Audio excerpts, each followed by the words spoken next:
आज हम आपके साथ एक और भयानक मामले पर नजर डालने जा रहे हैं।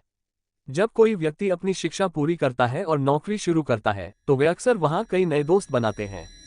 हम इन लोगों में से कुछ पर भरोसा करना शुरू कर देते हैं और यहाँ तक कि अपने जीवन के कुछ सीक्रेट्स भी उनके साथ शेयर करते हैं।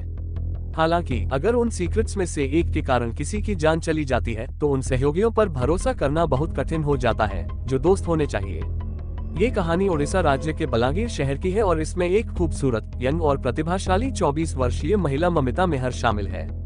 मेहर बलांगीर के एक छोटे से गांव जारने में रहती थी, जहां आधी आबादी शिक्षित है और आधी निरक्षर। मेहर शिक्षित व्यक्तियों में से थी और पेशे से एक टीचर थी। वह अपने घर से लगभग 55 मील दूर कालाहांडी जिले के एक स्कूल में पढ़ाती थी।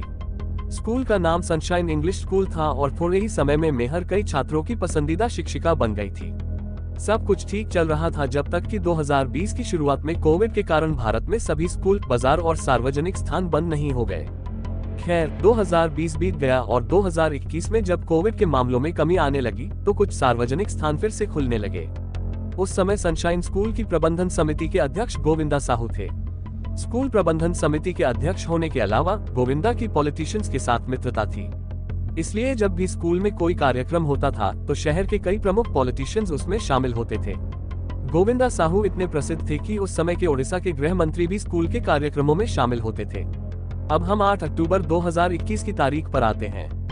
गोविंदा ने स्कूल की एक टीचर ममिता को बुलाया।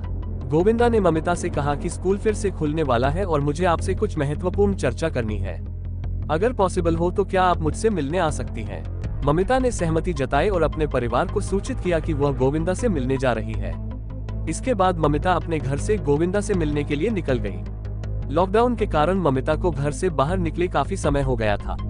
गोविंदा साहू अपनी कार में चंदारा नामक स्थान पर पहुंचे और ममिता को भी वहीं आने के लिए कहा। इसलिए ममिता तैयार होकर अपने गांव से चंदारा तक की यात्रा के लिए सार्वजनिक बस ले ली। अब वे कार में बात कर रहे थे और समय धीरे धीरे बीत रहा था।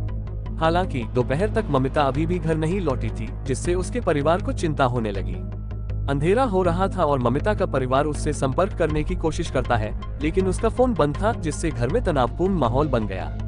9 अक्टूबर की सुबह कुछ परिवार के सदस्य उसे खोजने के लिए उसके स्कूल गए। हालांकि उन्हें स्कूल का गेट बंद मिला, फिर भी वे ममिता की खोज जारी रखते हैं। ममिता स्कूल में गर्ल्स हॉस्टल की वार्डन थी, इसलिए उसका परिवार उसे हॉस्टल में भी ढूंढता है।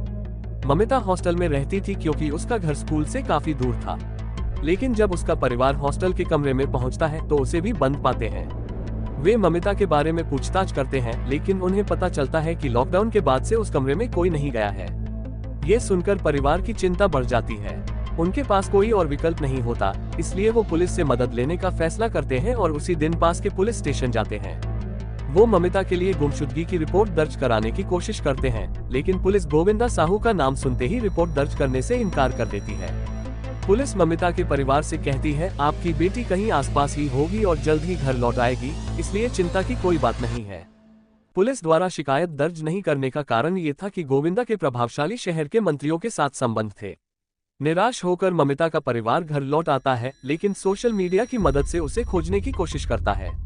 वो पूरी कहानी सोशल मीडिया पर शेयर करते हैं और ममिता के दोस्त, रिश्तेदार और परिचित उसकी गुमशुदगी और संदेहास्पद व्यक्ति के बारे में पोस्ट करने लगते हैं। पोस्ट तेजी से वायरल हो जाती है क्योंकि लॉकडाउन के दौरान हर कोई घर पर था और अपने फोन पर सक्रिय था।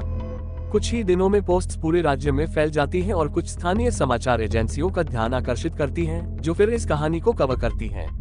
इसके अतिरिक्त यह एक राजनीतिक मुद्दा बन जाता है और विपक्षी दल के सदस्य पुलिस के व्यवहार के खिलाफ विरोध करना शुरू कर देते हैं। यहाँ तक कि ममिता के स्कूल के छात्र और शिक्षक भी गोविंदा की गिरफ्तारी की मांग करते हुए सड़कों पर उतर आते हैं। Justice for Mamita Mehar Twitter पर ट्रेंड करने लगता है। सभी ओर से दबाव पड़ने के कारण बलांगीर पुलिस के पास गोविंदा को गिरफ्तार करने के अलावा कोई और विकल्प नहीं बचता। 8 अक्टूबर को ममिता गोविंदा से मिलने गई थी और 13 अक्टूबर को गोविंदा को जांच के लिए पुलिस स्टेशन बुलाया गया। शाम को पुलिस स्टेशन में पुलिस ने गोविंदा से ममिता की गुमशुदगी के बारे में पूछताछ की। गोविंदा ने स्वीकार किया कि उसने 8 तारीख की सुबह ममिता को मिलने के लिए बुलाया था। उसे स्कूल से संबंधित कुछ काम के लिए उसकी जरूरत थी, लेकिन थोड़ी देर बात करने के बाद ममिता चली गई और उसे नहीं पता कि वह कहां गई। पुलिस ने गोविंदा का बयान स्वीकार कर लिया और फिर कुछ अप्रत्याशित हुआ। पूछताछ शुरू हुए थोड़ी ही देर हुई थी कि रात हो गई। पुलिस ने अपनी पूछताछ जारी रखी, लेकिन अचानक पूरे शहर में बिजली चली गई और स्टेशन अंधेरे में डूब गया। कुछ समय बाद जब बिजली वापस आई तो पुलिस को एहसास हुआ कि गोविंदा साहू पुलिस स्टेशन से फरार हो गया है। जब जनता को इस घटना के बारे में पता चला तो वे पुलिस से बहुत निराश हो गए। विपक्षी राजनीतिक दल ने सत्तारूढ़ दल की आलोचना शुरू कर दी। लोग ये सवाल उठाने लगे कि गोविंदा पुलिस स्टेशन से कैसे भागने में कामयाब हुआ, जबकि हर गेट पर कई अधिकारी और कांस्टेबल थे और स्टेशन को 6 ऊंची दीवारों से घेरा गया था।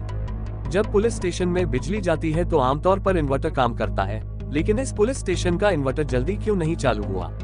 अब सवाल ये था कि इतनी ऊंची दीवारों और इतने सारे पुलिस अधिकारियों के बीच कोई कैसे भाग सकता है। इसके अलावा विपक्षी दल ने ये भी आरोप लगाया कि गोविंदा साहू पुलिस स्टेशन से नहीं भागा था, बल्कि एक योजना के तहत उसे बाहर जाने दिया गया था। वास्तव में गोविंदा उस समय के गृह मंत्री का करीबी दोस्त था, जो ऊर्जा मंत्री भी था।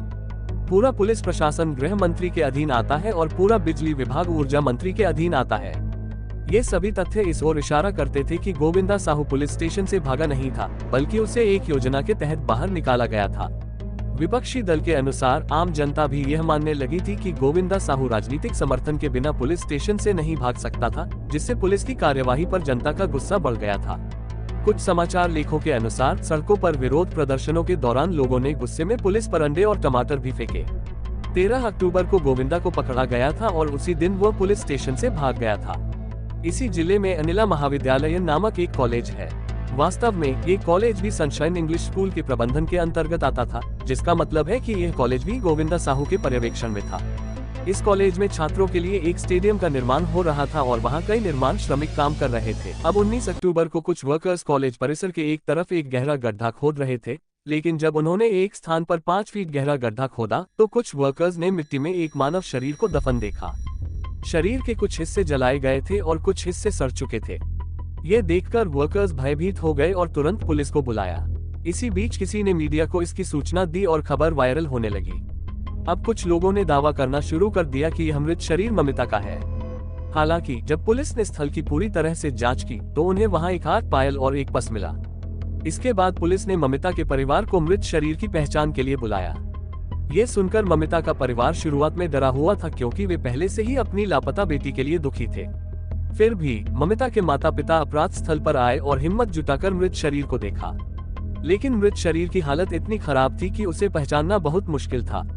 तो बाद में पुलिस ने ममिता के परिवार को शरीर के पास मिली वस्तुएं दिखाई और उन वस्तुओं को देखकर ममिता के माता पिता ने कहा कि हाँ, ये चीजें वास्तव में ममिता की हैं। हालांकि यह अभी भी पुष्टि नहीं हुई थी कि यह सब ममिता का ही था, क्योंकि कोई भी बयान देने से पहले पुलिस के लिए यह बहुत जरूरी था कि वह शरीर पर डीएनए टेस्ट कराए। इसके अलावा शव परीक्षण भी करना था, इसलिए शरीर को जल्दी से अस्पताल भेज दिया गया और ममिता के माता पिता से भी रक्त के नमूने लिए गए।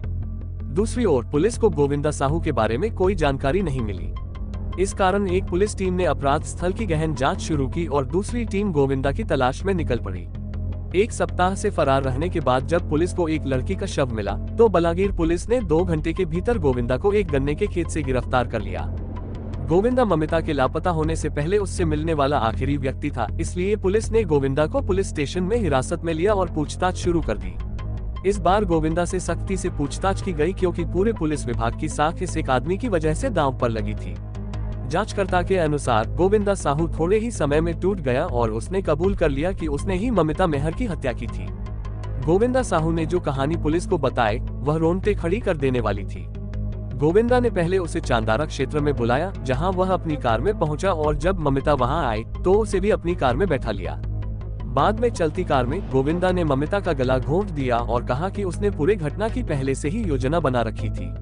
वास्तव में गोविंदा इस हत्या की तैयारी 6 अक्टूबर से ही कर रहा था और उसने हत्या करने से लेकर शरीर छिपाने तक की हर चीज पहले से सोच रखी थी। अनिला महाविद्यालय भी गोविंदा साहू के पर्यवेक्षण में आता था, इसलिए उसने ममिता के शव को उसी कॉलेज के निर्माण स्थल पर दफनाने का फैसला किया ताकि इसे ढक दिया जाए और कोई भी ममिता का शव कभी न पा सके। गोविंदा ने 5 फीट गहरा गड्ढा खोदा, ममिता के शव को उसमें फेंक दिया, उसे लकड़ियों से ढक दिया और फिर आग लगा दी। ममिता का चेहरा बिगाड़ने और उसके शरीर को दफनाने के बाद गोविंदा जल्दी से अपने घर लौट आया। हालांकि ये पूरी कहानी सुनकर पुलिस को शक हुआ कि गोविंदा ये सब एक दिन में अकेले नहीं कर सकता था। निश्चित रूप से किसी ने इस पूरे घटना में उसकी मदद की होगी। इसके अलावा पुलिस को अभी भी इस हत्या के पीछे के मकसद को समझने की जरूरत थी। गोविंदा साहू का एक महिला शिक्षिका के साथ ऐसा कौन सा दुश्मनी हो सकती थी कि उसे इतनी बारीकी से उसकी हत्या की योजना बनानी पड़ी। आखिरकार पुलिस को ममिता के पूरे बैकग्राउंड की कहानी भी पता चली। ममिता ने अपनी स्कूली शिक्षा सनशाइन इंग्लिश स्कूल से पूरी की थी। इसके बाद उसने एक अन्य कॉलेज से स्नातक की पढ़ाई पूरी की और 2017 में उसी स्कूल में शिक्षक के रूप में वापस आ गई। इसी स्कूल में ममिता की मुलाकात गोविंदा साहू से हुई, जिसने सुझाव दिया कि ममिता स्कूल के गर्ल्स हॉस्टल में रहे क्योंकि उसके घर से स्कूल की यात्रा काफी दूर थी। गोविंदा साहू की बात करें तो वह शुरुआत में एक साधारण किसान था जिसके पास काफी जमीन थी। बाद में उसने अपना स्कूल खोला और अंततः उसकी प्रबंधन समिति का अध्यक्ष बन गया। गांव में अधिक जमीन होने और एक इंग्लिश मीडियम स्कूल होने के कारण उसे शहर में एक प्रमुख राजनीतिज्ञ के समान पहचान मिली। अब पूरी कहानी सामने आने के बाद पुलिस ने ममिता की हत्या के पीछे एक अजीबोगरीब सिद्धांत विकसित किया। जाहिर तौर पर ममिता को गोविंदा के विवाहेतर संबंध के बारे में पता चल गया था और वह उसकी पत्नी को धोखा दे रहा था। इस वजह से गोविंदा ने ममिता की हत्या करने का फैसला किया। इसके अलावा एक और सिद्धांत सामने आया कि गोविंदा की सनशाइन स्कूल के गर्ल्स हॉस्टल में रहने वाली सभी लड़कियों पर बुरी नजर थी और उसने उनमें से कुछ का यौन उत्पीड़न किया था। जब ये घटनाएं सामने आई तो विपक्षी दल के सदस्यों ने भी सवाल उठाना शुरू कर दिया कि कई राजनेता गोविंदा साहू स्कूल में रात भर क्यों रुके, जबकि वे इसके बजाय एक होटल में रह सकते थे। ये भी आरोप लगाया गया कि गोविंदा साहू अपने स्कूल के छात्रावास में एक बड़ा सेक्स रैकेट चला रहा था, जिसके कारण कुछ प्रमुख राजनेताओं ने गोविंदा को बचाया क्योंकि उसके उजागर होने से संभावित रूप से उनकी संलिप्तता उजागर हो सकती थी। अब तक गोविंदा के सभी रहस्यों का पता चल चुका था, इसलिए 2020 के शुरुआती दिनों में उसने गोविंदा को धमकी दी थी कि वह इसके बारे में सभी को बता देगी। हालांकि उसके कुकर्मों के बाद लॉकडाउन हो गया और अब गोविंद को भी डर लगने लगा कि कहीं ममिता किसी को कुछ बता न दे। इस कारण से गोविंद ने उसे मारने के बारे में सोचने का फैसला किया। गोविंद ने 2 योजनाएं बनाई। पहली योजना के अनुसार उसने ममिता को स्कूल से संबंधित कुछ चर्चा करने के लिए बुलाया और उसे एक ड्राइवर द्वारा संचालित अपने कार में उसके साथ आने के लिए कहा, जिसका नाम राधेश्याम रखा गया। वहां गोविंदा ने ममिता से कहा कि वह उसके रहस्यों के बारे में किसी को न बताए और अगर उसने ऐसा किया तो गंभीर परिणाम भुगतने की चेतावनी दी। हालांकि गोविंदा ने ममिता को पैसे का लालच भी दिया, लेकिन ममिता ने गोविंद को फिर से धमकी दी कि अगर उसने तुरंत अपना अवैध कारोबार नहीं छोड़ा तो वह पुलिस को सूचित कर देगी। लेकिन गोविंदा ने पहले ही घर पर फैसला कर लिया था कि अगर ममिता ने बात नहीं मानी तो वह उसे मार डालेगा।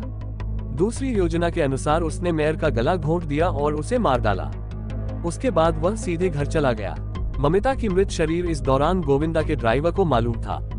हालात ये थे कि गोविंदा अपने घर पहुंचते ही ड्राइवर को घर भेज दिया और बाद में नहाया, कपड़े बदले, कुछ खाया और फिर सो गए। इस दौरान ममिता का मृत शरीर उसकी कार में लगभग 7 घंटे तक रहा और उसे किसी से भी कोई डर नहीं था। शाम को गोविंदा कॉलेज पहुंचते हैं, जहां उन्होंने पहले ही एक 5 फुट गहरे खाई खोदने की योजना बनाई थी। आगमन के बाद गोविंदा अपने ड्राइवर को कॉल करते हैं और उससे जल्दी से कुछ सूखी लकड़ी लेने के निर्देश देते हैं।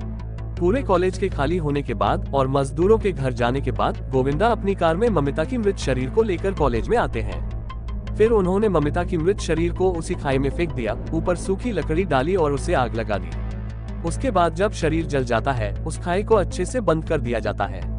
अब जब पुलिस को पूरी कहानी पता चली तो 21 अक्टूबर को राधेश्याम भी गिरफ्तार किया गया और इसके अतिरिक्त ड्राइवर जेसी, जो खाई खोदा था, और सनशाइन स्कूल के कर्मचारी मुनि भी गिरफ्तार किए गए।